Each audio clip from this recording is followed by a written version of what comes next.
So, welcome everybody. So, today we want to talk about the Agile Manifest. It's the birthday, the 20th. And yeah, this is Daniel Ceillan. And yeah, please talk about yourself a little bit. Hello, everybody. Thanks for watching this video. A little bit about myself. I wrote my first software in 1989 when I was a kid. I programmed for myself some games, and then when in 2007 I got in contact with Scrum and the Agile Manifesto. And since then, I dedicate to coach agile teams and to introduce agility in the work environment. So I fall in love with the agile revolution, and I'm a fan of evangelizing and driving the cultural change. Mhm. So right now, I'm dedicated to the coaching discipline and assisting people on creating dignity at work and establish commitment in teams. Nice. Yeah, to have dignity at work. That's a good value. Yeah, so when we talk about the initial idea of the Agile Manifest, what is it? What is the motivation? Well, this is a very important question, what you bring, Christian, because many times I have the feeling that we forget the origin of this or the motivation, the initial motivation of creating this manifesto. And from my perspective and my understanding, this manifesto was the result of a crisis. It's the software crisis, and it was a time that the complete industry was in problems to deliver products and finish projects on time and budget, and there was a lot of burnout cases in professionals, frustration, also with the managers, and then they could not uh, they could not find a solution to it. The many people tried to find a scientific solution to the problem. There were uh, over 20 years running investigation on how to drive a project with effectivity and success without good results. And I think the Agile Manifesto was conceived on a weekend where 17 experts, big heavyweights of the software development met in Utah and create this manifesto. So a manifesto in principle is a declaration. It's like a declaration of independence. So it's when the people get tired of something or they just need a change by force, they make this kind of declaration. So I think it's not innocent to call it a manifesto. We can say it was a protest. We can say it was a strike. It was a complaint. It was a rebellion. Um, and from my perspective, we can watch it as a conflict between two social classes. We can say the governance management and the operative IT people. And then this conflict, this manifesto come to try to solve this conflict. And when we read the manifesto, today we are celebrating 20 years. And in 20 years, we cannot find a better version. There was many attempts to try to drive a better version of the Agile Manifesto, and until today we could not find it. Wow. Well, when we think about those aspects of this motivation, did what did we achieve so far from them? I mean, there are some things that we already did, like from the original motivation point of view, and some which we did not succeed yet. So, which are those that we already got far enough that we can say, okay, this is done? Well, the main core of the Agile Manifesto is composed by four elements. I think two of them are quite well achieved, and two of them are still on delay. We are still working on, and we are still not achieved. Let's say for me, the from my opinion, the two that we most concur were the to provide working software or over documentation and to be responding to change over following a plan. I think these two we are quite good on that. On those, I think many people confuse agility with being iterative, with doing iterations. So using an iterative model is a quite well strategy to be adaptive, actually, to respond to the change, but it does not necessarily mean that we are completely agile. Mhm. And the other two to um, value individuals and interactions over processes and tools, I think this is a hard one. We are still, I have the feeling that we are still far away from achieving this point. And it's the first one, and maybe the most important one. Well, in the first place, you said, yeah, working software is more important than documentation. So, is there anything on this aspect that we still can improve, or is this already 100%? No, I think nothing is 100%. Maybe we could say these two I name are more decent or more covered, but I would not say 100%. So, what do We you? are still understanding, sorry for over talking, we are still understanding the basics behind the manifesto. We still don't understand everything. Sorry for the over talk. Mm. So, do you think those two aspects can still be improved, even that they are already some kind of good? And what is the improvement? Yes, of course, they can be improved and not only improved, we can also find new ways of understanding the manifesto. The manifesto is a phenomenon, and the way we understand it change as long as we change. So when we change our cultural system, we change our mindset model, we will read it in a different way. We understand in a different way. And also depends on the context. In the future, we will have different challenges, and the manifesto will have different understanding for us in front of those challenges. Mm. Yeah. Okay. So when we now think about the aspects that are not achieved, what Mhm. are the options to yeah to get it more started and to spread more knowledge about the essence?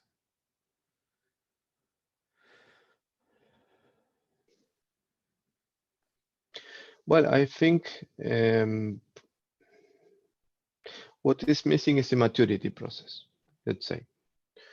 So we mature as long as we get connected to the life and to reality, and until those people that has a responsibility to have a leadership role don't take contact with the relevance of the people over the processes, or to have more contact from emotions over rules, then we have still a way to walk with. I would say I would put the maturity in the center of the point. So I think it's a matter of maturity. Mhm. And yeah, maturity is a process that takes time and also need experience. We mature through experience. So we still need more experience. And the people that are not still in this level of conscious, they need just more flight hours, let's say. Mhm. Yeah, interesting. So you're working in this field since a decade, more or less. So Mhm. how did you experience, or how is your experience towards the growth of the community of agility? Well, it grew really fast, really, really fast. It was amazing. It was amazing how fast it grew.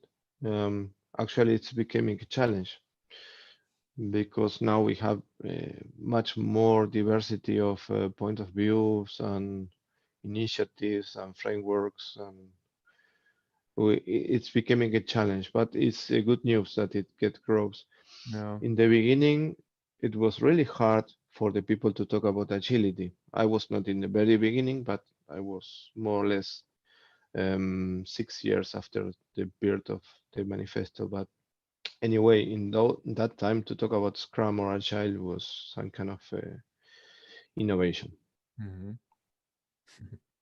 Yeah, it was new, of course. I think it was a challenge. Yeah. So and did it? You said okay, it's growing fast, but is it also like how is the size growing of? Because I now have the feeling that almost every company wants to go agile, no matter what. Hmm. Yeah, even if they don't understand what is Agile. Mm. Yes, it's became something like a pandemic. But yes, we have a challenge with the name of the manifesto because in the beginning the proposed name was adaptive, not agile. So because the basic concept of the strategy is to adapt to the change, then they wanted to propose adaptive and as a better name for the strategy. But unfortunately, adaptive was a trademark, I think, from Xerox or some company, and then they could not use it. And we got this agile name, Mm. what creates some kind of confusion in the people because many times people think that agile has to do with velocity, with speed, and then that we want to be agile because we want to be faster. And this confusion is, I think, is a very commercial name, let's say. Mm. Yeah, actually, it was proposed by Mike Bill, rest in peace, and it's a very commercial name. I think the name helps a lot to spread the ideology, Mhm. but the name don't reflect 100% the values behind. And then this growth is becoming a challenge because a lot of people are selling agility like a strategy for velocity, Mhm. and that creates more confusion, Yeah, I got it. in my opinion. So when we think about you would have been part of the authors of the manifest, one of the creators, what would you have done differently, if at all? Well, that's very hard to say because the manifesto, as I said, is almost a perfect document. Um,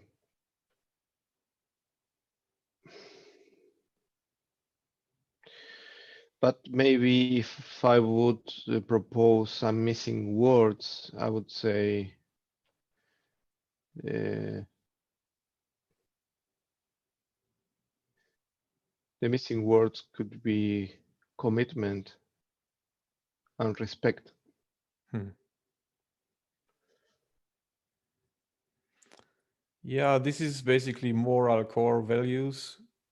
Um, of course, they always fit into everything we do. So yeah, to name it, especially, I don't know if it makes sense, but if you say so, if this is your approach, I would appreciate to work with people who always respect and are committed what they want to achieve. So Mhm. I think it's good values. Well, I'm talking from my experience. I was attending so many meetings that I have now I start to experience some kind of illumination in my head. I think too many hours listening people and listening meetings, and then um, what I saw that makes a difference is commitment, and commitment is in our nature. So, but you cannot express commitment as long as you don't have dignity in the place of work. If you cannot make decisions, you cannot make a commitment. If you cannot make a commitment, you cannot make a difference. And Commitment is one of the 5 values of Scrum, and I saw many people doing Scrum or implementing Scrum events, but not so frequently talking about commitment. Mhm. And the commitment is a concept that we don't have really well understood. Actually, when I start to work with a team, the first thing I do is to explain them what is a commitment. I think it's the very first step to start with the team because again, the commitment is also a factor of maturity. Only mature people and teams can commit and can hold and honor the commitments. And the lack of maturity many times brings to the situation that the people avoid the commitment. Mhm. Then people trying to be all the time busy and in a hurry, so that's way they avoid to have commitment and discipline. And these two things is what brings you effectivity in the team and can make a difference. Commitment is your own power. If you cannot have your commitment, you don't have any power. Great, great. So yeah, we talked about the companies like doing agile because of agile. They don't know really why they want it and what it is. But imagine those companies who really want to do it and understand the core values, but there are some still struggling. So what could you recommend to those? Well, it's a very irresponsible attitude to give advices. Can you specify a little bit the question? Yeah, I mean, if you would try to help out a leader of a company because Hmm. he knows agility is something profitable to him and also supports the values of agility, and Hmm. but still somehow is not working for him or her. And could you somehow describe what aspects can be difficulties? I have something. Yeah. Um, Thanks for specifying. Um, what I would recommend to a leader or someone that aspire to be a leader is to learn to listen. So it's much more important for a leader to be able to listen to people than what he has to talk about. And there is a lot of leaders that are talkers and they don't stop. And they have problems to listen.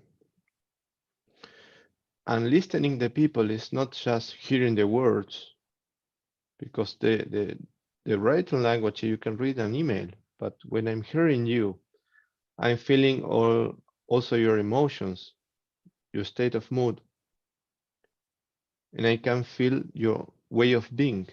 So I can listen much far away, much more things. And that's why one of the elements of the Agile Manifesto is the face-to-face conversations. They, it promotes face-to-face conversation, even if it's through a video in internet. Okay, it's far way much better than an email. Now we understand why. And to be able to listen is far away much powerful tool for leadership than talking. Mhm.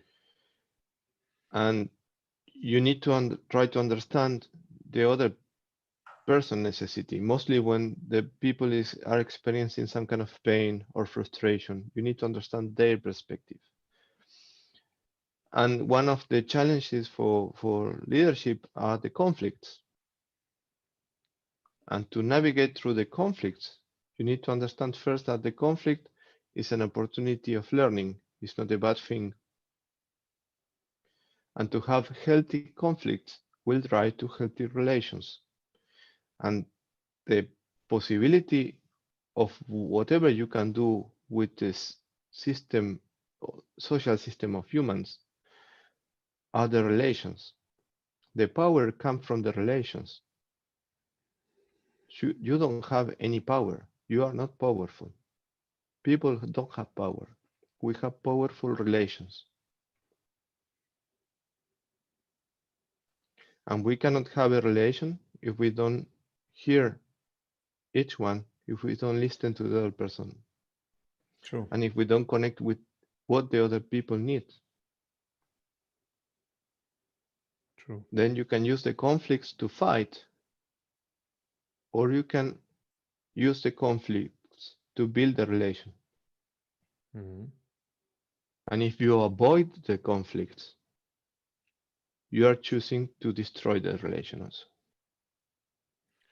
Yeah, some kind this command and control old school mentality still exists, right? So it will be interesting that I mean those people will probably never be successful with agility, but do you feel like that things will change into this direction that over time, maybe I don't know, 30, 50 years, that humans really changed, like, okay, let's be more respectful and listen more and like adapting to agility at all.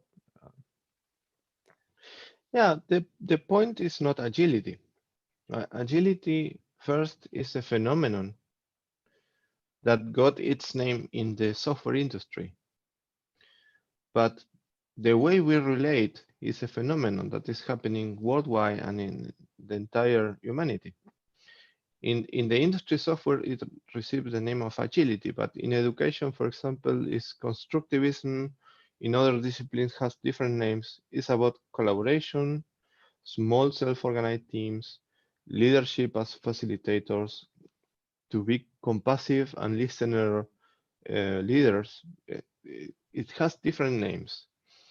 So the phenomenon is that we are learning how to relate between each other, how we relate with realities, and how we learn.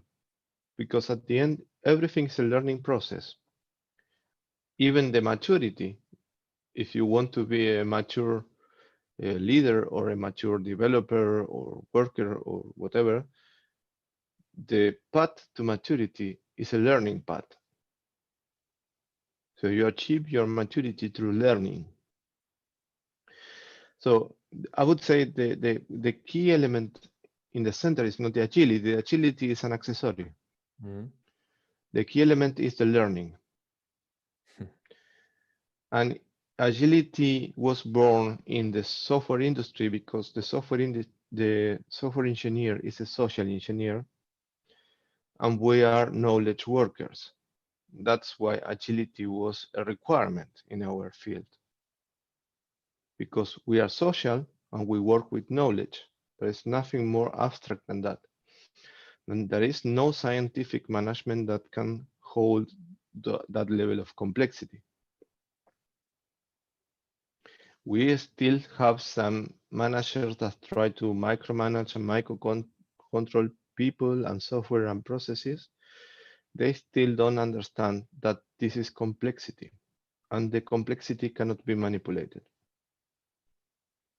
And the most you try to manipulate the complexity, the most frustrated you will be, and the less effective you will be. Mhm. It's like a paradox, but it takes time until people understand this. Well, I feel it's also much about trust. So Of course. if leaders don't trust in your competence or even hire you because you're cheap and they don't trust in your competences, okay, maybe this is building your own grave in the end. So better not like saving all the money, but more or less invest into the right direction to profit more out of it. Might be a much better idea, of course. So because if you hire major people, like skilled ones, seniors, you will probably get something good out of it. Mhm. So yeah, but again, do you feel hope that things will change?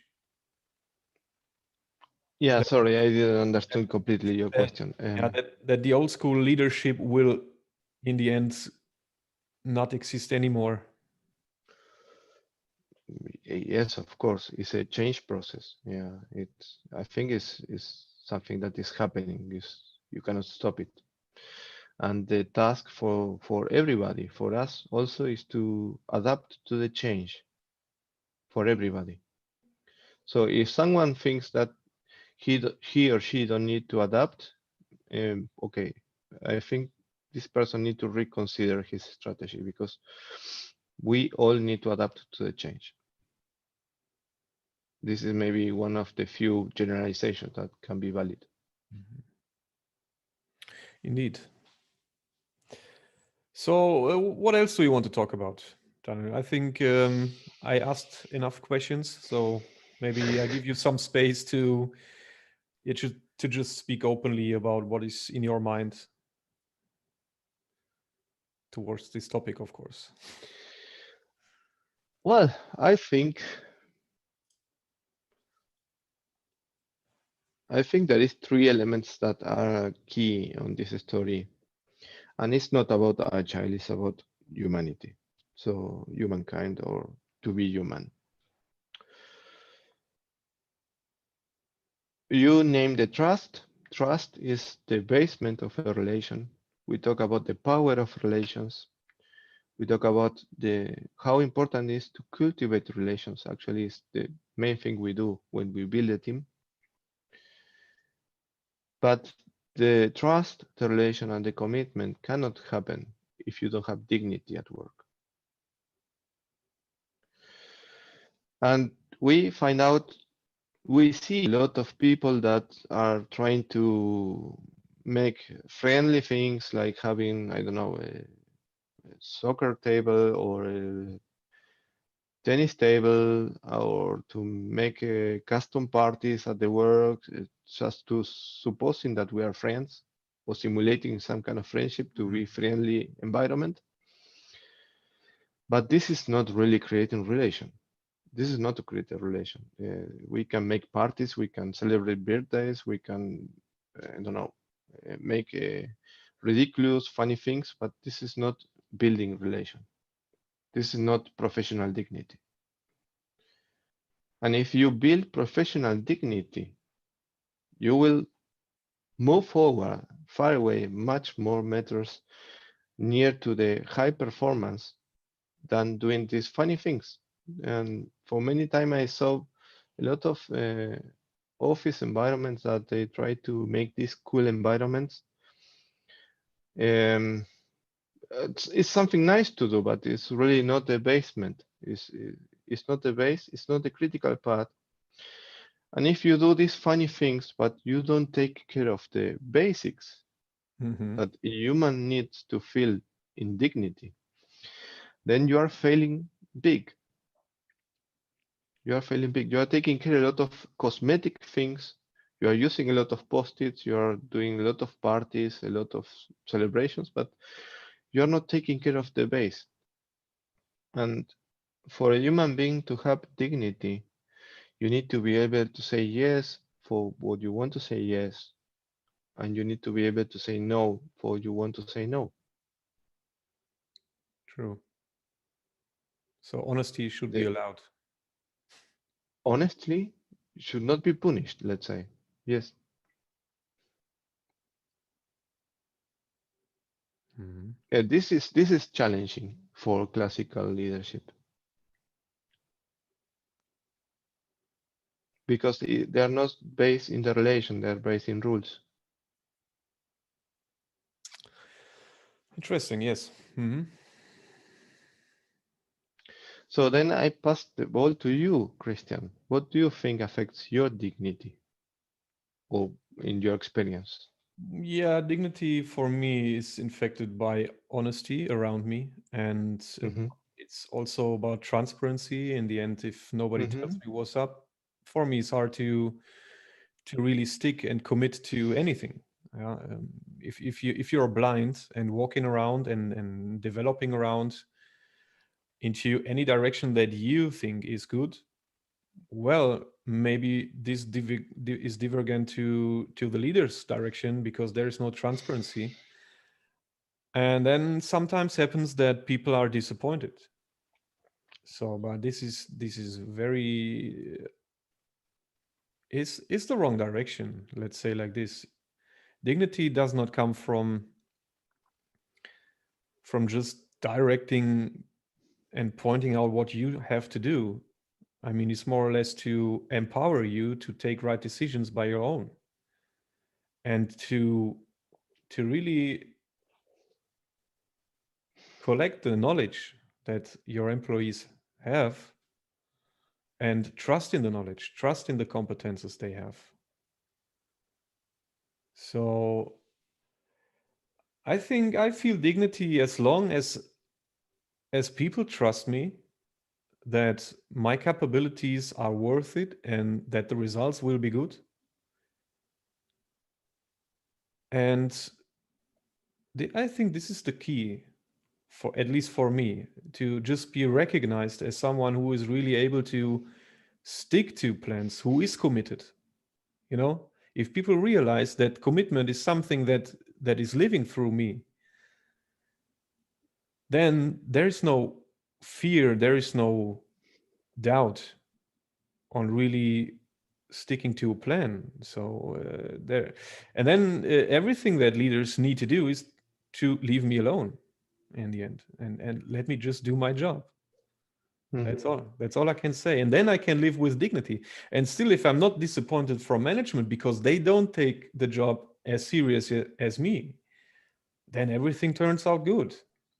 But this is what I also experienced, that it's asked for a lot of discipline and commitment and stuff, you know. But when I watch what leaders sometimes do, is the opposite. So if you're not like really the person what you demand in other person, uh, really doesn't feel like dignity. True. Take take a look on the concept of self-organizing teams. It's exactly that. So Mm, I let you organize your work. This is basic point for dignity. Today, someone asked me if they want to change a story point, if they can do it or not. And then I answered this person, you don't report to me. You report to your team. You whatever you want to do, you just need to coordinate with the team. The team is one of the best discoveries that we got as humankind. So the team is a unit of power because the team is composed by relations. If we have only powerful relations, the only way you can have powerful relations is to be related in a group, and this group is a team. So at this point, I think one of the challenge that the leaders need to be aware of or try to develop skills is to realize that they create a lot of invisible damage when mm, they are manipulating the environment in the teams. One typical mistake is to reassign people like there were chess pieces, to move them from one chair to another, from one team to another. This is a typical mistake. And to make decisions that affects the self-organization of the team. These are borders that you can easily cross and you don't realize how much damage it creates. It damages dignity, it damages commitment, it damages trust, motivation. So it's the language you use, how you communicate the ideas, the priorities, or even the danger. When you don't engage the people, when you don't empower the teams, you are creating a lot of damage that tears down the energy of the people. mm. Then I would say the main responsibility for leadership is to be a trust builder, to cultivate commitment, and to provide dignity to the teams. Well said. Well said. So, Daniel, I think we are done. Thank you very much for the conversation, and I hope I Thank see you. you soon. And yeah, I wish for myself all the best for the Agile community, and that it grows and grows and grows the next 20 years as well, and has a good influence into companies' leaderships. And yeah, stay tuned. Do you want to say something before I end this session? Just thank you and wish everybody to have a good, happy learning and just enjoy the trip, enjoy the change. Well said. Okay, guys. Thank you very much and see you soon. Thank you, Christian. Thank you, Bye everybody. bye, Daniel. Goodbye. Goodbye.